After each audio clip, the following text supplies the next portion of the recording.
সবুজ শ্যামল ঢাকা শহরের ফুসফুস রমনা পার্ক।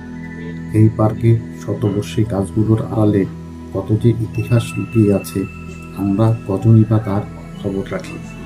আজ আপনাদের এমন এক পরিবারের সাথে পরিচয় করিয়ে দেব, যাদের আমি গত 12 বছর ধরে চিনে আসছি।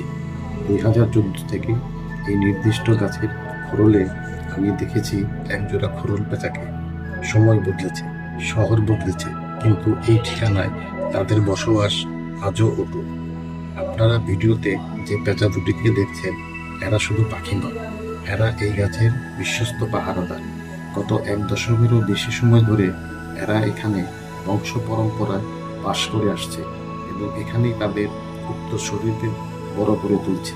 কোরলে পেঁচারা সাধারণত খুব সামাজিক এবং নিজেদের অবস্থানের প্রতি বেশ অনুগত। গত 12 বছর ধরে একই কুটোরে তাদের বংশবৃদ্ধি করার এই দৃশ্যটি শহরের বন্যপ্রাণী সংরক্ষণের এক অনন্য উদাহরণ। এখন একটু মন দিয়ে শুনুন।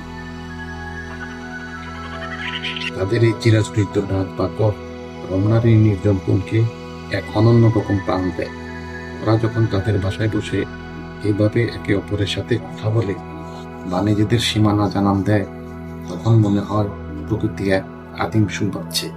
এদের সেই বড় বড় উজ্জ্বল হলুদ চোখের দৃষ্টি সবসময় রহস্যময় আর মায়াবী। 2014 থেকে 2026 এই দীর্ঘ পথ চলায় আমি বহুবার এই রমনা পার্কে এসেছি, শুধু তাদের এক পলক দেখার জন্য। আমাদের অবহেলায় যেন এই প্রাচীন গাছগুলো হারিয়ে না যায়, কারণ এই গাছগুলি হলো এই অবলা প্রাণীদের একমাত্র আশ্রয়। প্রকৃতির এই নীরব পাহারাদারদের